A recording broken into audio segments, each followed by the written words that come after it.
Okay, strength of materials. Because materials we are using, because the different type of material we are testing to check their strength, their stiffness, their elasticity, ductility, brittleness. These are the parameters to check the strength of any material. किसी भी material का अगर हमको उसका strength check करना है तो different type का हमारा टेस्ट रिग का मतलब क्या समझते हैं? टेस्ट रिग मतलब हम लोग जिसमें हम लोग एक्सपेरिमेंट कर सकते हैं और जिसमें हमको रिजल्ट मिले, इसीलिए हम लोग उसमें टेस्ट रिग आप लोगों को देखने को मिलेगा बहुत सारी जगह। तो ये जो मशीन है ये बेसिकली हम लोग आइजोड एंड चारपी टेस्ट करते हैं, और ये आइजोड और चारपी इसका नाम है, टेस्टर का नाम है, और इसे हम लोग इम्पैक्ट स्ट्रेंथ किसी भी मटेरियल का, ठीक ना, जैसे आप लोग देख सकते हैं मेरे पास ये मटेरियल है, माइल्ड स्टील का ये लिखा हुआ मटेरियल है। तो अगर इसका स्ट्रेंथ अगर हमको निकालना है, इम्पैक्ट स्ट्रेंथ, तो हम लोग इस आइजोड इम्पैक्ट टेस्ट या चारपी, ठीक है ना, पोजीशन बदलने पर इसका पोजीशन यानी हैमर का जो पोजीशन है इसको अगर हम लोग चेंज कर दें तो क्या होगा, इसका जो टेस्टर का नाम है वो अलग अलग होगा। अगर हम लोग 90 डिग्री पर रखते हैं तो ये कहलाएगा आइजोड इम्पैक्ट टेस्ट। अगर इसको हम लोग 160, ये जो है ये जो बना रहा है इसके साथ यहाँ से यहाँ जो बना रहा है ये एंगल जो है स्ट्राइकिंग का ये 160 कितना है, 160 डिग्री, ठीक है ना। तो यहाँ पे देख सकते हैं ये स्पाइकर है, इसे आप लोग पीछे कर सकते हैं। ये बेसिकली इस हैमर को होल्ड करने के लिए हम लोग इसका यूज़ करते हैं और रिलीज करने के लिए भी हम लोग इसका यूज़ करते हैं। तो ये अभी चारपी है और इसका सेटअप अगर हम लोग यहाँ पे कर दें तो वो क्या कहलाएगा, आइजोड, ठीक है ना। तो ये जो टेस्टर का नाम है आइजोड और चारपी, इसमें डिफरेंस हम लोग समझ में आ गया। विथ रिस्पेक्ट टू हैमर कि अगर 90 डिग्री पर होगा तो आइजोड कहलाएगा, अगर इसी को अगर 160 पर रख दें तो वो चारपी इम्पैक्ट टेस्ट में आएगा। अब क्या है कि जो हमारा जो स्पेसिमेन है जिसमें हम लोग टेस्टिंग करेंगे वो डिफरेंट मटेरियल का हो सकता है, इसीलिए मैंने कहा क्या कहा, इसका नाम है स्ट्रेंथ ऑफ मटेरियल सब्जेक्ट का, क्योंकि हम लोग डिफरेंट मटेरियल का स्ट्रेंथ को अलग अलग टेस्टर या मशीन पर हम लोग करते हैं। तो ये जैसे इम्पैक्ट है वहाँ पे भी हम वो तुमको जो दिख रहा है उधर कैमरा तुम उधर देखो वो है हार्डनेस, ठीक ना। इधर कैमरा तुम लोग थोड़ा सा ब्लॉक ये है UPS, this is called UTS, ठीक है, यूनिवर्सल टेस्टिंग मशीन, जिसमें जैसे आप लोग टेंसाइल लोड, कंप्रेसिव, बैंडिंग, इस तरह का टेस्ट हम लोग मटेरियल में अलग अलग मटेरियल का हम लोग इसमें कर सकते हैं। जैसे आप लोग को पढ़ा है स्टार्टिंग में what is tensile stress, compressive stress, bending stress, ये सब बताए हैं। तो उसका टेस्टिंग हम लोग इस मशीन में करते हैं और ग्राफ जनरेट करते हैं, ठीक है ना। उसके बाद ये अभी आप लोग को हम बताने जा रहे हैं, this is the impact tester machine, ठीक है। ये इम्पैक्ट है वो हमारा हार्डनेस का आ गया, इसको कवर करो। This is the fatigue testing machine, यानी जब हम लोड को फ्लक्चुएट करें, फ्लक्चुएट कैसे कर सकते हैं, we are changing the nature means either compressive और टेंसाइल, अभी टेंसाइल लगेगा कभी कंप्रेसिव लगेगा। तो कभी हम किसी चीज को तोड़ते हैं बैंड इस तरह करके, इस तरह का हम लोग फॉर्मूला अगर वो करते हैं तो उसके अपर लेयर हम लोग ग्राइंडिंग में देखे हैं तो जब कोई चीज बैंड करता है, मान लीजिए किसी को बैंड करेंगे तो जो ऊपर वाला सरफेस है वो कंप्रेशन में होता है और नीचे वाला जो लेयर होता है वो टेंसाइल होता है। ठीक है, हम लोग कर्व इस तरह से बनाते हैं उसको हम लोग बोलते हैं हॉगिंग। तो हॉगिंग का अगर शेप में आएगा कोई बीम या कोई स्पेसिमेन तो ऊपर वाला टेंसाइल और नीचे वाला कंप्रेसिव, तो ये जब रिपीटेड होने लगे, जब साइकिल क्या होगा बहुत ज़्यादा ऐसा रिपीटेड होने लगेगा तो वो फैटिक फेलियर में आ जाएगा। तो उसको आप लोग फैटिक इस तरह से उसको चेक करते हैं कितना हाउ नंबर ऑफ साइकिल पर आते हुए कोई मटेरियल उसका चेक करने का उसको देखते हैं। जैसे हम लोग ऑटोमोबाइल में जब हम लोग बहुत सारा लोड हम लोग करता है ना, उसमें बहुत कॉम्प्लेक्स स्पेसेस उसमें रहता है, बहुत सारा पार्ट जो चल भी रहा है, रोटेटिंग भी हो रहा है, ऊपर से लोड भी लग रहा है, शेयर भी लग रहा है, उसके कारण अलग अलग तरह का स्ट्रेसेस जनरेट होता है। तो वहाँ पर हम लोग को सबको मिलता है। ये है हमारा टॉर्सन टेस्टिंग मशीन। टॉर्सन हम लोग आपको बताए थे क्या करते हैं, अगर स्ट्रक्चर को रोटेट करेंगे तो क्या होगा, ये हम लोग टॉर्सन टेस्ट किसी भी बार का अगर करना है तो रॉड आज फोकस करेंगे today we are impact testing. Okay, तो जैसे मैंने बताया कि the name will be change due to the position of the hammer and एक और एक है जिसके कारण इसका हम लोग कह सकते हैं कि ये इम्पैक्ट है या सॉरी ये आइजोड है या चापी है। द स्पेसिमेन साइज, स्पेसिमेन का साइज थोड़ा सा डिफर करता है, ठीक है ना। ये कौन सा मटेरियल है तो आप लोग इसको जान लीजिए, इसको माइल्ड स्टील बोलते हैं। हम लोग बहुत तरह का स्टील का हम लोग यूज़ कर सकते हैं, ठीक है ना। जनरली हम लोग माइल्ड स्टील का इसमें हम लोग टेस्टिंग करने जा रहे हैं और करते भी हैं। तो इसका जो क्रॉस सेक्शन मतलब क्या है, this is the not cross section. जब हम लोग इसके साइड व्यू से देखेंगे तो इसको हम लोग बोलेंगे cross section and that cross section is 10 × 10 mm, ठीक है ना। ये कितना है 10 × 10 mm, this is the cross section. और जो लेंथ होगा, the length of the specimen, और जो बार का इसका जो रेक्टेंगुलर बार है इसका जो लेंथ होगा आइजोड के लिए ये 75 mm होगा। कितना होगा ये 75 mm, याद होगा। क्रॉस सेक्शन कितना है 10 × 10 and 75। तो अगर आपसे पूछा जाए वाइवा में कि what is the size of the specimen of Izod test in Izod impact test, तो 10 × 10 × 75 mm। ओके, उसके बाद यहाँ पे दिख रहा है तुम लोग को, यहाँ देखो दिख रहा है तुम लोग को, थोड़ा सा छूट के देखो। यहाँ पे स्पेसिमेन को होल्ड करने के लिए स्लॉट बना हुआ है और इस स्लॉट पे आपको यहाँ पे नट एंड बोल्ट को दिख रहा होगा टाइटनिंग करने के लिए। हम लोग टाइटनिंग और लूजनेस के लिए इसको यूज़ करते हैं कि इसको अच्छा से ये होल्ड कर सके। जब टेस्टिंग हो तो ये क्या हो, अच्छा से ये फिक्स रहे, ठीक है ना, उस टाइम में। और हैमर से हम लोग इसको स्ट्राइक करके इसका हम लोग इम्पैक्ट टेस्ट करते हैं। तो इम्पैक्ट टेस्ट का मतलब आप थोड़ा सा और डिटेल में जाते हैं, ठीक ना।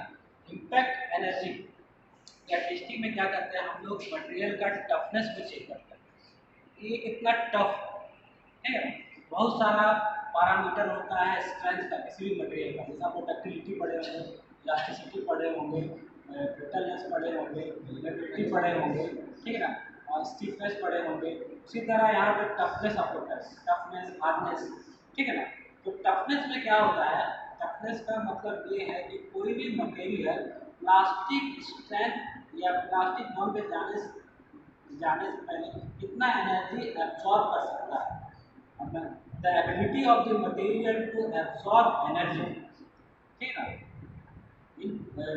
With plastic state known as stiffness of the material.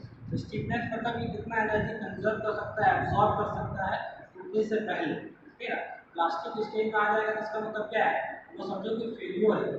Failure का दो मतलब, एक तो हम लोग जनरल भाषा में अगर कोई भी इंजीनियरिंग नहीं किया हो, कोई भी स्टूडेंट नहीं किया हो, ठीक है ना, तो क्या होगा उसको अगर टूट गया तो बोलेंगे फेल्योर हो गया। कोई भी चीज़ बनाए टूट गया तो क्या बोलेंगे, फेल हो गया।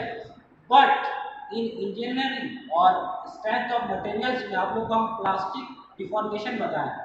तो अगर कोई बॉडी अपना साइज आफ्टर द लोड हटाने के बाद भी, रिमूव करने के बाद भी वो अगर रिगेन नहीं कर पाता, अचीव नहीं कर पाता अपना साइज को, तो भी हम उसको फेल्योर मानेंगे एक तरह, ठीक है।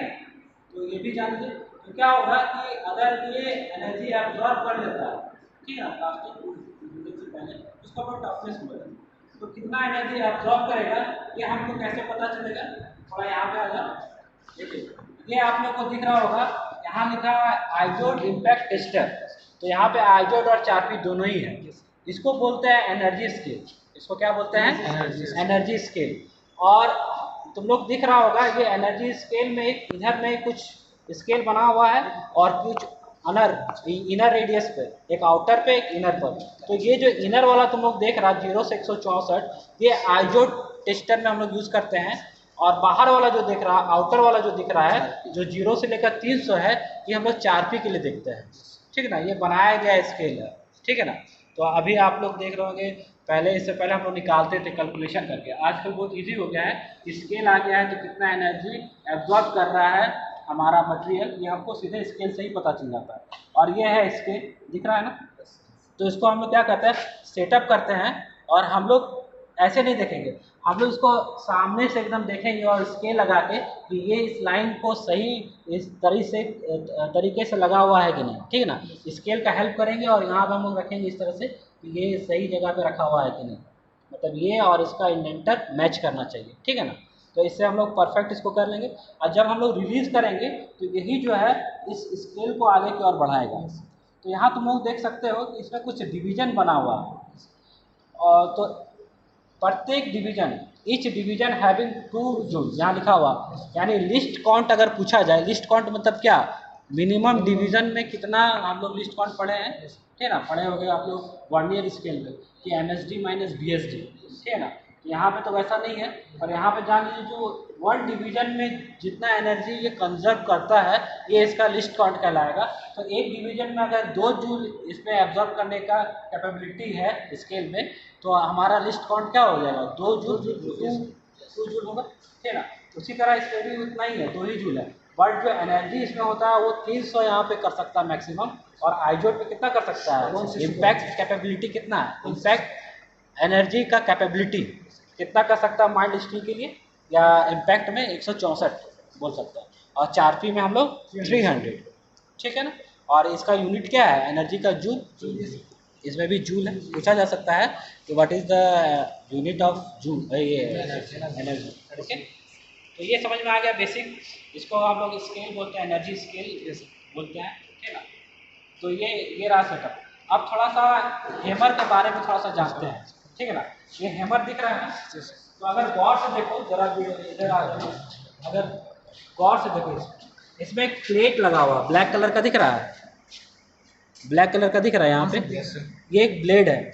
तो इसको हम लोग पोजीशन को चेंज कर लेते हैं जब स्ट्राइक कराते हैं, ठीक है ना। और ये हैमर का जो वेट है ये 18.7 kg का है, कितना है 18.7 kg। और ये जब स्ट्राइक करता है तो क्या करेगा, एक स्विंग कर रहा है, ये स्विंग करेगा, तो स्विंग करने का अपना एक स्पीड होता है, the speed of the swing is 5.6 metre per second, याद रहेगा 5.6 मीटर पर सेकेंड, एक दो बार थोड़ा सा रिवाइज कर लेना याद है। तो वेट कितना बताया 18.7 kg and the speed swing velocity जो है वो कितना है 6.5 मीटर, सॉरी 5.6 मीटर, ये हो गया वेलोसिटी। अब देखिए ये जो स्विंग कर रहा है तो एक देखो सर्किल भी बन सकता है इसका, जब ये स्विंग करेगा तो इनिशियल से फाइनल अगर ये आ जाए तो एक क्या करेगा, एक सर्किल बना रहा है और सर्किल का अपना एक डायमीटर होगा। तो हम लोग कह सकते हैं जो स्विंग डायमीटर है, स्विंग डायमीटर जो है वो कितना है, वो है 1600 mm। ये जो एक सर्किल बनाएगा और सर्किल का जो डायमीटर होगा, यहाँ पर अगर डायमीटर पूछा जाए तो वो डायमीटर कितना होगा 600 mm, इसका डायमीटर है स्विंग डायमीटर। तो ये रहा बेसिक स्केल का, ठीक है। तो अब हम लोग को जानना है कि भाई इम्पैक्ट जो है अब लोड कितना टाइप का होता है, तो आप लोग लोड बहुत सारा पढ़े होंगे। तो हम लोग यहाँ पे क्या देख रहे हैं, इम्पैक्ट में हम लोग ग्रेजुअली लोड पढ़ा है, gradually load, impact load, sudden load, ठीक है ना। ये सब थोड़ा सा बहुत बेसिक कॉमन लोड हम लोग को न्यूमेरिकल में या इसमें टेस्टिंग में हम लोग को सुनने को मिलता है, ठीक है ना। तो देखो ये अगर लोड मान लें, इससे अगर लोड मान लें तो यहाँ पे हम बता रहे हैं, मान के चलो ये है, ठीक है ना। तो ग्रेजुअली लोड का मतलब है कि हम लोग इसके ऊपर एक के ऊपर एक के ऊपर लोड हम लोग देते जाए, ठीक है ना। जैसे हम लोग का उम्र यानी ईयर, हम लोग का जो एज होता है वो क्या होता है, ग्रेजुअली इंक्रीज होते जाता है, हर एक साल एक साल ही बढ़ता है, ऐसा तो नहीं कि आज हम 20 के हैं तो कल 22 को हो जाएंगे, ठीक है। हर एक साल मेरा एक ग्रेजुअली बढ़ते जा रहा है, ठीक है ना। ये ग्रेजुअली हो सकता है कि सेम हो या धीरे धीरे बढ़ता भी जाए, 5, 10, 20 ऐसे भी हो सकता है, यानी वो इंक्रीज कर रहे हैं, ठीक है ना। सडन लोड का कहने का मतलब है सडन लोड कि at a time, instant of time हम उसको क्या कर रहे हैं, लोड दे रहे हैं। जैसे ये बॉडी है और बॉडी को मान लो हमको लोड देना है, क्या करेंगे इंस्टेंट ऑफ टाइम पर। और इम्पैक्ट लोड का कहने का मतलब है इंस्टेंट ऑफ टाइम में हम क्या कर रहे हैं, इसको छोड़ रहे हैं, क्या कर रहे हैं, हाइट के साथ छोड़ रहे हैं, तो ये कहलाएगा इम्पैक्ट, समझ में आया ना। इसका हाइट भी एक फैक्टर आता है। अभी कभी टाइम पे देखते हो जो क्रिकेटर होते हैं, बॉल को अपना हाथ पीछे कर लेता है, ये सब साइंस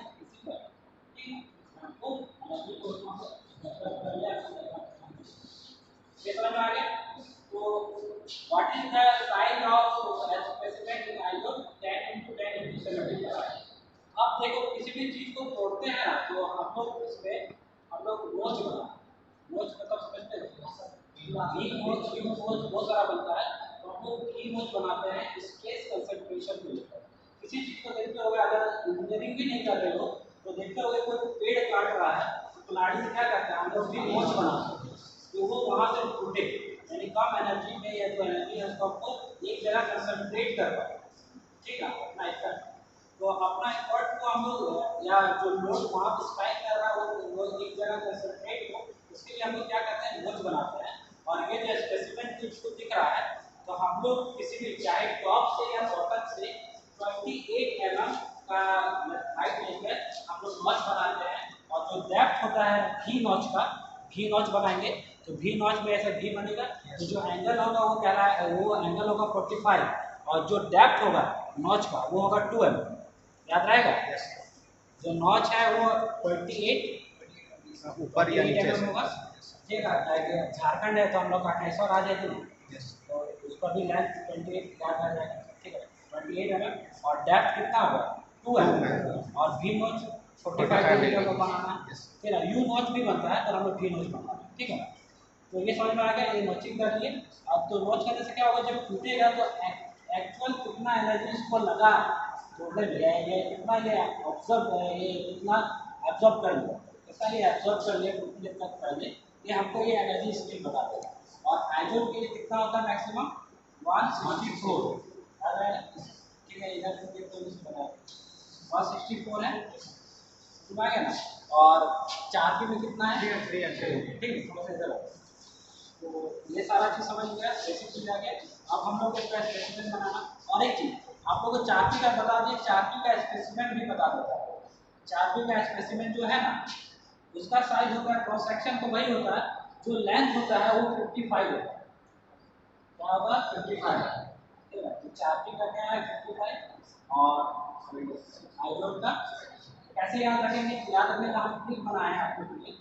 चार्पी सी से स्टार्ट होता है और आइजोन आई से स्टार्ट होता है, तो सी पहले आएगा तो 55 पहले होगा और 75 बाद में होगा। तो जो चार्पी होगा वो 55 लेंथ में ही क्रॉस सेक्शन सेम है, उसमें भी क्रॉस सेक्शन सेम है और उसमें भी क्रॉस सेक्शन सेम है।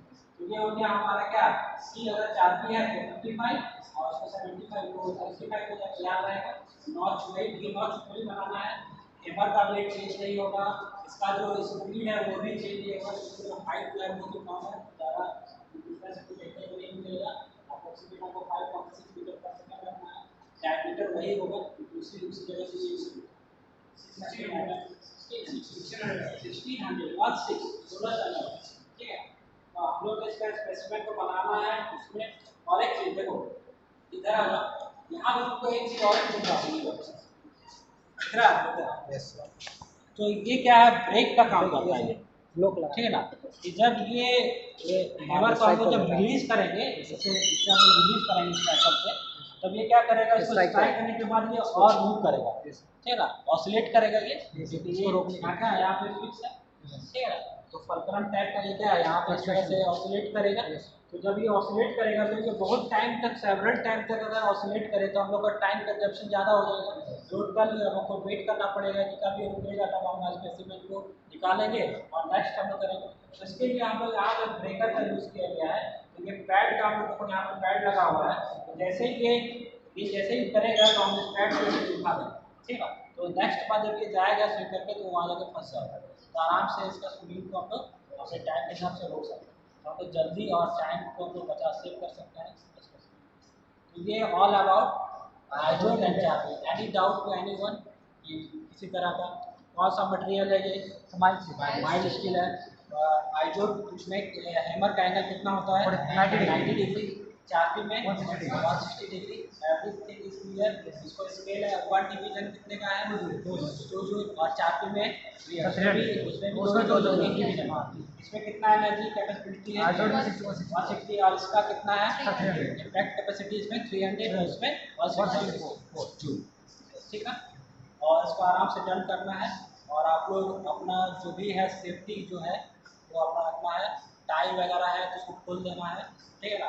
जूता वगैरह अच्छा पहन के आना है, इसकी स्पीड होगा तब आपको खड़ा नहीं रहना है, ठीक है। इसके अलावा खड़ा हो सकता है कि चोट लग जाए, तो आपको सिंपली करना है और ये हम लोग का STTP प्रोग्राम के तहत ये वीडियो बनेगा और आप लोग को डन करना है, ठीक है।